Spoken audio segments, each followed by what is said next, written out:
ठीक, फिर बात करना। हाँ जी, ये है अर्धचालक इलेक्ट्रॉनिकी पदार्थ युक्तियां सरल परिपथ, ये चैप्टर का नाम है। इसमें जो एनसीईआरटी बुक का पहला पॉइंट है 4.1 भूमिका, है ना, इससे भी कुछ चीजें आ जाती हैं। मैं क्वेश्चन भी बीच बीच में बताते जाऊंगा कि क्या आ सकता है। सबसे पहले इसमें लिखा है इलेक्ट्रॉनिकी।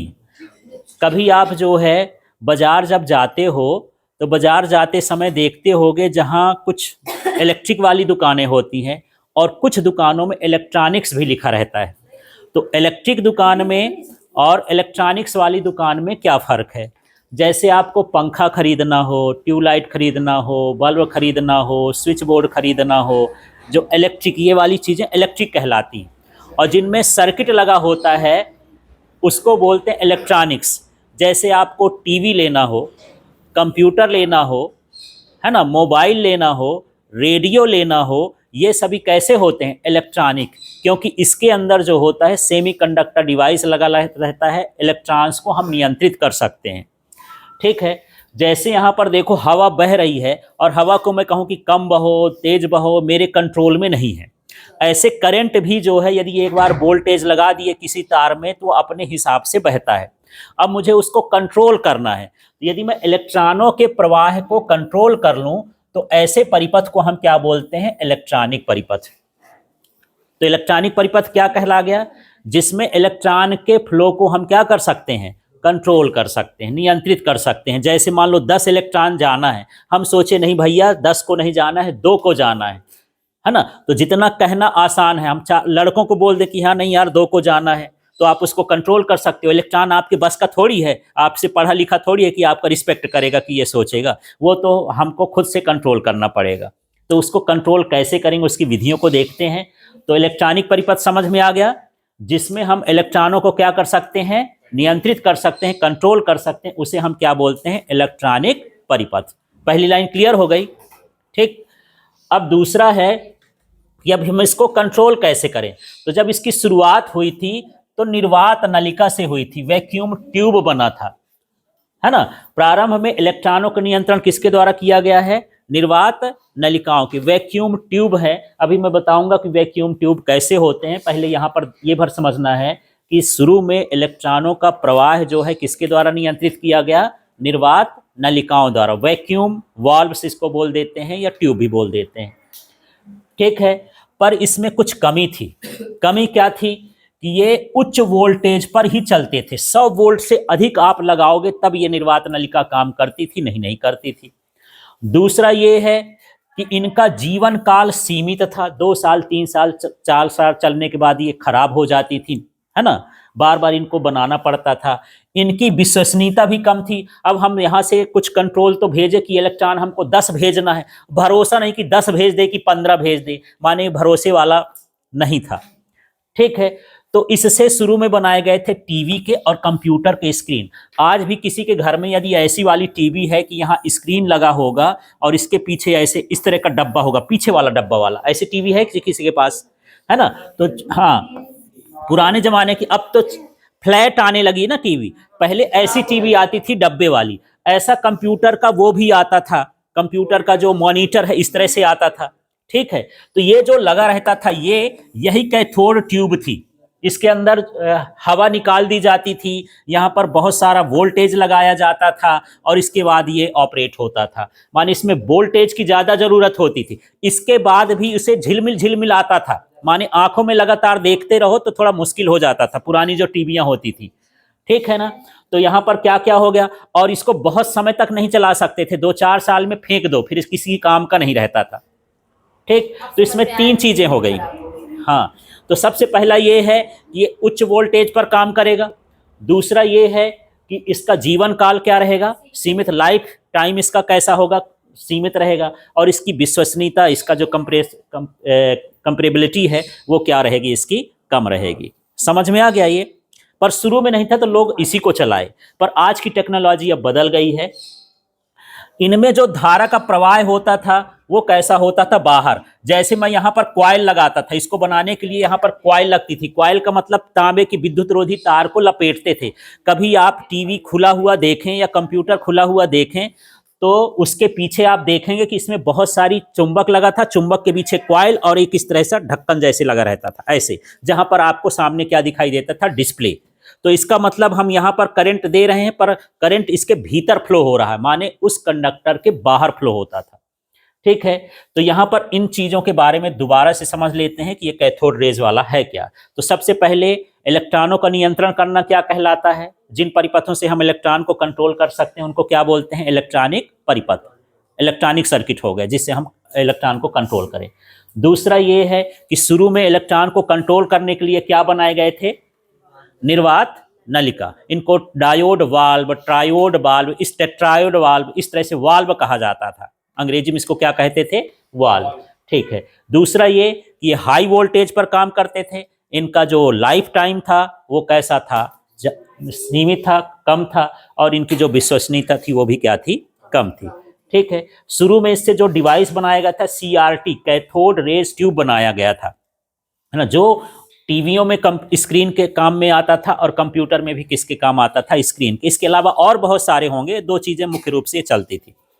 ठीक, इतना क्लियर हो गया। और इनमें धारा का प्रवाह कैसा होता था, इनके बाहर होता था। अब थोड़ी टेक्नोलॉजी बढ़ी, लोग और खोज करने लगे, तब यहां पर कौन सा आ गया, अर्धचालक युक्तियां। और आज भी यही चल रही हैं, आपके पास कोई भी ऐसा डिवाइस नहीं होगा जिसमें अर्धचालक युक्तियां न लगी हों।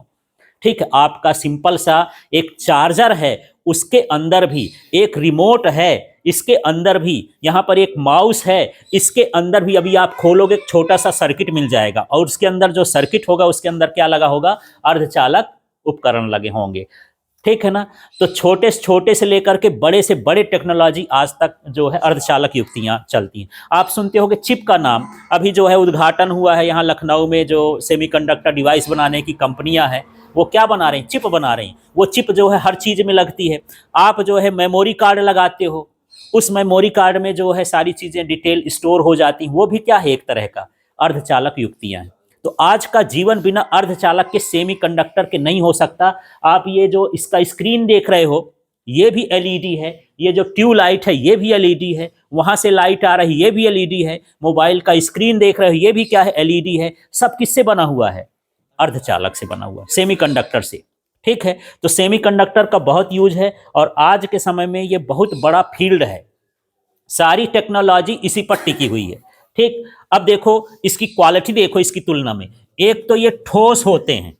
मान लो जैसे मैं टीवी की बात कर रहा था, टीवी का जो सामने वाला स्क्रीन है कांच का बना है, यदि धोखे से गिर जाए तो क्या हो जाएगा, फूट जाएगा। ये जो सेमीकंडक्टर का डिवाइस है, ये ट्यूबलाइट गिर जाए इसका ऊपर का कांच भी फूट जाएगा। इसके अंदर छोटे छोटे बल्ब लगे होते हैं, बड़े ठोस होते हैं, नहीं टूटेंगे न फूटेंगे।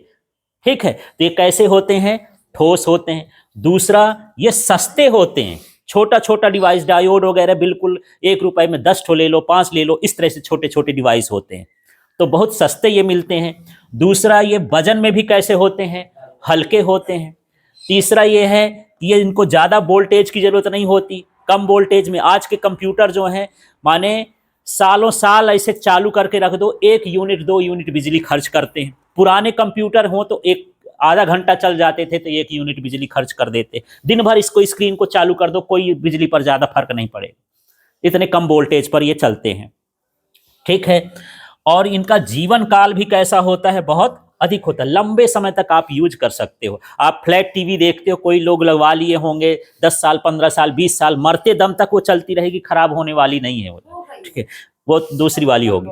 ठीक है, अब विश्वसनीयता इसकी क्या होती, अधिक होती। यदि हमने कह दिया, इसमें कमांड डाल दिया कि 10 इलेक्ट्रॉन ही फ्लो होना है, तो मतलब 10 से वो 11 नहीं हो सकता, इतना प्रिसिबिलिटी होती है इसकी। ठीक है, मतलब ये बहुत अधिक अच्छे से काम करता है। तो अर्धचालक युक्तियां की क्वालिटी समझ में आ गई। यदि पूछे कि अर्धचालक की विशेषताएं क्या हैं, अर्धचालक युक्तियां की विशेषताएं क्या है या इनकी विशेषताएं, तो क्या बोलोगे, ये ठोस होते हैं, पॉइंट बना देना है। ये कैसे होते हैं, सस्ते होते हैं, हल्के होते हैं, कम वोल्टेज पर काम करते हैं, और इनका जीवन काल अधिक होता है। विश्वसनीयता भी क्या होती है, अधिक होती है। तो अब मुझे ये बताओ, निर्वात ट्यूब ज़्यादा अच्छा है कि अर्धचालक युक्तियाँ ज़्यादा अच्छा है ना। इसका देखो, इसमें वोल्टेज कैसा चाहिए, ज़्यादा, इसको कैसा चाहिए, कम। ठीक है। एक मोबाइल को चलाने के लिए, इसको चलाने के लिए चार्जर की जरूरत होती है। ये 24 वोल्ट में सिर्फ चल रहा है। मेरा ट्यूबलाइट 240 में चलता है, पंखा 240 वोल्ट में चल रहा है, ये 24 वोल्ट में चल रहा है। एक बैटरी से आप सिंपल चला सकते हो। एक टीवी है आपके पास, आप बैटरी से चला सकते हो। कंप्यूटर को बैटरी से चला सकते हो। मोबाइल में चार्जर है तो चार्जर एक तरह का कम डिवाइस, माने 6 वोल्ट 12 वोल्ट में चलता है। हर चीज किस में चलता है? कम वोल्टेज में। ज्यादा वोल्टेज की जरूरत नहीं होती, माने खतरा भी नहीं है। हम जेब में लेके इनको घूम सकते हैं, है ना। भला वो ऐसे वाली डिवाइस जो है जेब में लेके घूमो नहीं, वात नलिका वाले मुश्किल हो जाएंगे। ठीक है। और इनकी जीवन काल भी क्या होता है? अधिक होता है। अभी या 15 साल 20 साल तक ये सब ऐसे चलता रहेगा। यदि मान लो सोचो कि आपका एक एलईडी वाला बल्ब ले आए हो और खराब हो गया है, तो एलईडी ना हो खराब है, उसके पीछे एक सर्किट लगा होता है, वो 5-10 रुपए का एक कंडेंसर वगैरह, उसको बदल दो, तैयार हो जाता है। 10-10 रुपए में सुधार देते हैं एलईडी वाले बल्ब वाले, है ना। उसका जो बल्ब होता है खराब नहीं होता है, ऐसा होता है। ठीक है। तो इस तरह से यहाँ पर अर्धचालक युक्तियां ज्यादा अच्छी होती हैं। ठीक। अगला देख लेते हैं। अर्धचालक युक्ति में इलेक्ट्रॉन का प्रवाह आसानी से वोल्टेज और ऊष्मा में परिवर्तन करके किया जा सकता है। जैसे हम पढ़ लिए कि अर्धचालक युक्तियां वो हैं जो इलेक्ट्रॉन को कंट्रोल करती हैं, पर कैसे करेंगे? वोल्टेज को कम ज्यादा कर दो, थोड़ा वोल्टेज बदलने से इनके इलेक्ट्रॉनों का प्रवाह भी क्या होता है? बदल जाता है।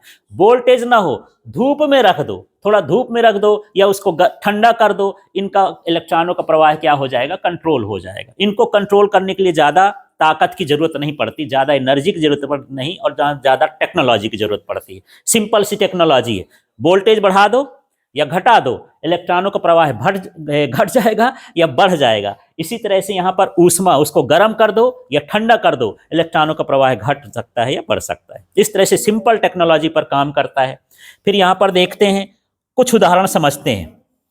डायोड, ये सिंपल सा डिवाइस है जो एसी को डीसी में बदलने का भी काम करता है। डायोड हर चार्जर के भीतर लगा होता है ना। काला काला चावल के दाने जैसा होता है, इतना छोटा डायोड होता है। इसी तरह से एलईडी, लाइट इमिटिंग डायोड, जो प्रकाश देता है। ये ट्यूबलाइट भी एलईडी है, वो डिस्प्ले भी एलईडी है, ये भी एलईडी है। इसका जो मोबाइल का डिस्प्ले है ये भी क्या है? एलईडी है। जो भी प्रकाश निकालता है ये सारा कुछ इसमें क्या है? एलईडी है। यहाँ पर भी ये जो प्रकाश निकल रहा है ये भी क्या है? इसके भीतर क्या लगे हैं? एलईडी लगे हैं। ठीक है। अच्छा, दूसरा देखो, हाँ, प्रकाशी संसूचक। ठीक, इसको देखो, ये प्रकाशी संसूचक फोटो डायोड होते हैं, फोटो डिटेक्टर होते हैं, जो हमारे कम्युनिकेशन में ये यूज होते हैं, ऑप्टिकल फाइबर में, है ना। तो ऑप्टिकल फाइबर में भी ये फोटो डायोड ही है। सोलर सेल आजकल बहुत सारे लग रहे हैं, है ना। आने वाले समय में बिजली का लंबा स्रोत यही होगा, क्योंकि कोयला धीरे धीरे खत्म हो रहा है ना। कोयला तो ऐसा है कि नॉन रिन्यूएबल है ना, हम इसको लगातार यूज नहीं कर सकते हैं। जब खत्म हो जाएगा तो बिजली बनना बंद हो जाएगी, तो बड़ा मुश्किल हो जाएगा। और सोलर सेल ऐसा है, एक बार लगा दो, लगाने वाले बोल देते हैं 20 साल तक 30 साल तक गारंटी, कुछ नहीं होगा, बैटरी भर चेंज करते रह जाओ। एक बार लगाने के बाद चेंज ही नहीं होता। उसमें ओला गिर जाए, आंधी तूफान आ जाए, पत्थर उड़ के उधर गिर जाए, फिर उठा के लगा दो, टूटता फूटता नहीं है। हाँ, इतना मजबूत होते हैं उसके अंदर जो सोलर सेमीकंडक्टर डिवाइस लगे होते हैं। ठीक है। इसके बाद ये जेनर डायोड होता है, जो वोल्टेज को नियंत्रित करता है। जैसे अब टीवी चल रही है, अब वोल्टेज कम हो जाए, ज्यादा हो जाए, तो ये ना डिम हो रही ना फुल हो रही, कोई फर्क नहीं पड़ रहा, क्योंकि जेनर डायोड उसके अंदर लगा है जो वोल्टेज को कंट्रोल करता है। यदि घटता है तो बढ़ा देता है, और बढ़ता है तो घटा देता है। पुराने जमाने में स्टेबलाइजर लगता था हर उपकरण के साथ। गांव में भी टीवी वोल्टेज कम हुआ, ज्यादा हुआ, टीवी खराब हो जाती थी, है ना। तो क्या लगाते थे? स्टेबलाइजर। अब स्टेबलाइजर अब जरूरत नहीं है, उसी के भीतर लगा दिया जाता है। किसकी सहारे से? जेनर डायोड यूज कर लेते हैं। फिर ये ट्रांजिस्टर होता है ना। ट्रांजिस्टर भी जैसे रेडियो वगैरह में लगा रहता था, उसको कंट्रोल करता था। ये प्रमुख अर्धचालक युक्तियां हैं। तो इतने भर नहीं है, इसके अलावा बहुत सारी चीजें हैं जो हम लोग देखेंगे। लेकिन आपके सिलेबस में जो हमको पढ़ना है, सिर्फ क्या पढ़ना है? डायोड। ठीक। हाँ जी, सारी चीजें समझ में आ गई।